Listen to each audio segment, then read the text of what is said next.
MLM is not dead, but it has changed significantly. Old school MLM is dying. The reason MLM is so popular is because of leverage. With this type of business model, the leverage piece is what got me so excited in 2021 because I'm like, oh my gosh, like I know people that want to make money. I know people that are motivated or are well connected or more influential than me. That's why I got started, because I love the idea of residual income. 23 years later, I can tell you that residual income does exist, but there's also a lot of problems. Just like any industry, by the way, there's always going to be pros and cons in every profession, every other way you make money. Like someone might say, hey, I like having a regular job. That is great for some people. 100%. But on the flip side, you can only make so much money, right? There's a limitation there. And it's not all guaranteed, because the thing is, you can lose your job, right? A company goes out of business or lays people off, right? You can lose a job. So that's why the gig economy got really big, where people were doing like Uber Eats, making money with Instacart, and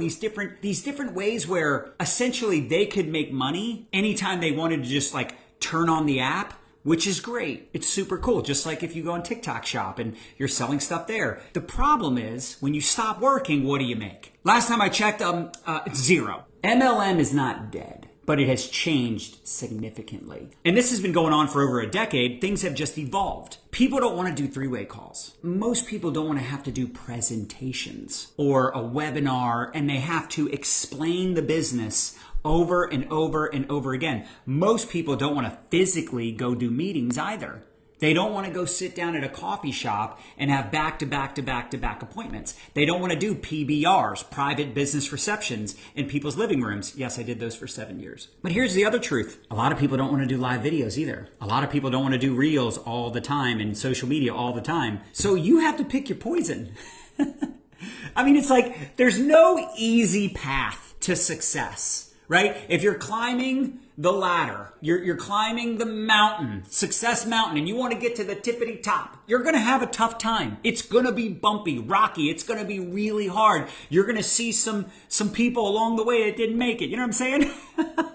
You just have to know it's going to be worth it. You have to know that, like, you have to keep the faith. You have to know that, like, hey, it's really hard. This is tough. But I'm not looking for easy, because if it's easy, it's sleazy. I'm looking for worth it. And in my opinion, even with everything we've been through, yes, it's hard to get rich. Next question. But there's always people wanting to make money. There's always people open to other income streams. And at the end of the day, even though the first company didn't work out, I was exposed to personal development. Because really, it's network marketing is personal development with a comp plan attached. You have to work on you. But here's what we figured out 10 years ago.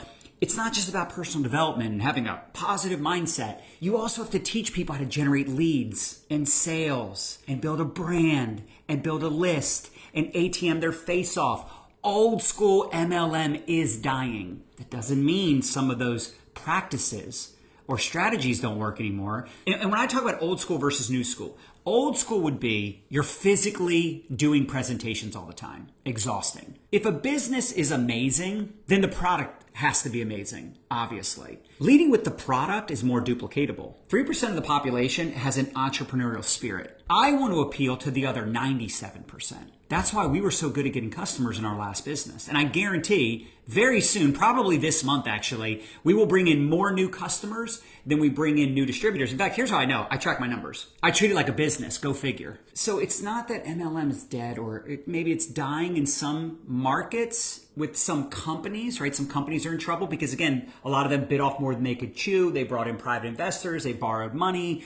They made bad choices. Or here's the other problem. A lot of these companies are owned and operated by people that have never built an MLM. To me, kiss of death. It's inevitable that they're not going to be able to handle the challenges and the trials and tribulations that they're absolutely going to experience because they've never built like we've built, like you have built. They don't understand how different direct sales, MLM, network marketing, whatever you want to call it, social marketing, social selling, it's all the same difference. You're selling products and you're building a team, and your team is going to sell products and build their own team. That's it. We're looking for people that want to use our products and people that want to sell the products and build a business. Bottom line, we're bringing in hundreds of new customers on our team, and we're bringing in dozens of new social marketers, like meaning in a week. So I'm just sharing with you facts. Point is, it's easier. It should be easier If you have a good product, it should be easier to identify people that want to buy your product as a customer. They want to build the business and make money. So that old school mentality of recruiters recruiting recruiters to recruit more recruiters, and most of your revenue comes from people buying the $2,000 pack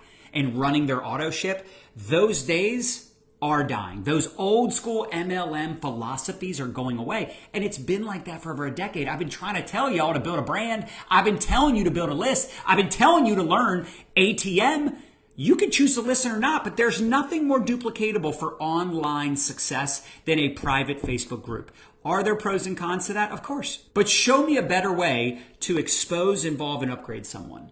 I'll wait. And actually, most companies that are growing right now, they're using the same thing I'm talking about. They're using social influence. They're teaching people to generate leads, how to create curiosity, attraction marketing. By the way, there is a difference in attraction marketing and curiosity marketing. Attraction marketing is you're attracting people to you.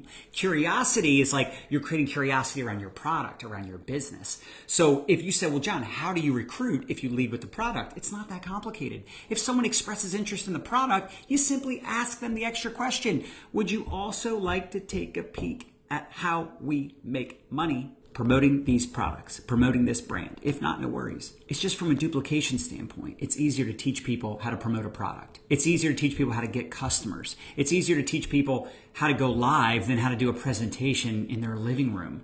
It doesn't mean it's going to work for everybody. I'm just saying, like, if I had to choose doing it the way I used to do it, doing meetings all the time and three-way calls all the time, or building with ATM, add tag message, add to groups, group chats, building my online business from home. I mean, hello, who wouldn't want that type of income, that type of freedom and lifestyle? Like, that's why I always say I'm freedom motivated or lifestyle motivated, and helping other people. I can help more people and talk to more people, work with more people using Messenger, using Facebook groups. Of course, I still love Instagram and TikTok too. I don't really use it as much, but some of my best people, that's where they generate leads and sales. With all that being said, the answer is no, it's not dying, but it is evolving. It's changing significantly. Now, there are companies that are dying, of course, in every profession.